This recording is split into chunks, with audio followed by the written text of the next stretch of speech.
Zdaj še na Vladimirjevo temo. Glejte, jaz mislim, da ta interpelacija, ki sicer napoveduje že od aprila naprej, zdaj ni minil še mesec, odkar je ta vlada prisegla, pa je stranka Socialnih demokratov že napovedala konstruktivno nezaupnico. In od takrat naprej poslušamo razne analitike, kako to sicer v epidemiji običajno je pa treba spoštovati postopek. Jaz moram reči, da še nobenega postopka ni. Postopek se začne, ko nekdo v skladu z ustavo, zakonom in poslovnikom konstruktivno nezaupnico tudi dejansko vloži. Zdaj, če se je to res zgodilo 15. januarja, z napovedjo, da bo seja potem teden kasneje, potem moram reči, da tiste stranke opozicije, ki se s tem ukvarjajo, bolj natančno spremljajo potek epidemije, kot pa bi to kazalo iz predlogov, ki jih dajo za njeno zaustavitev. Ker se pač računa, da bomo takrat na vrhu vala, kar dejansko bomo, če naslednji teden z ukrepi, ki veljajo in ki niso najstrožji. Nekatere evropske države so omejile gibanje na 50 metrov od stanovanja, lahko greste za pol ure na zrak, v lekarno in v trgovino, pa 50 metrov od stanovanja. Slovenija tega nima, takih drastičnih ukrepov. Če jih uvedemo naslednji teden, bomo virus verjetno bistveno bolj omejili kot sicer.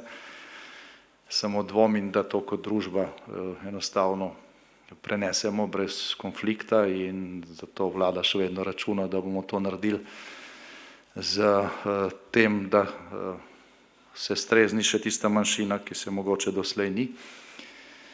No, ampak sicer, če naslednji teden to ne bo, krivulje ne bodo obvladane, potem jasno, da bo vrh epidemije ravno v času, ko nekateri računajo na razpravo o interpelaciji, se pravi o konstruktivni nezaupnici, se pravi se uporablja epidemija za neke politične namene. Zdaj, kar se postopka tiče, seveda je legitimen. Kar se tiče pa, rekel, moralne podlage in ozadja, pa si sami ustvarite svoje mnenje. Zdaj, če ne bilo epidemije, sem rekel, da se te razprave veselim. Zdaj, novo vlado želijo sestaviti tisti, ki so jo že imeli, v glavnem iste stranke, isti posamezniki, isti poslanci, isti predsedniki stranke, niti v parlament niso bili izvoljeni, pa zdaj nam pridgajo o demokraciji in o ustavnosti in tako naprej.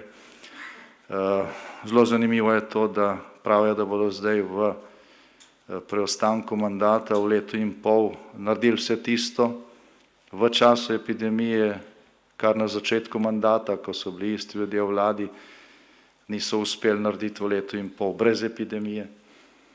Tako da, kdor temu verjame, mislim, lahko verjame, absolutno, samo iz te moke pač ne bo kruha, tudi če bo kruh, tudi če bo peka dana v peč.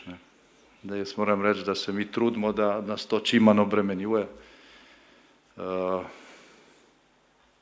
Vas to zelo vidim, pa tudi del javnosti. Jaz mislim, da bo ta vlada normalno delala naprej tudi po 15. ali po 21. da bomo zaustavili epidemijo in tudi uspešno zaključili mandat.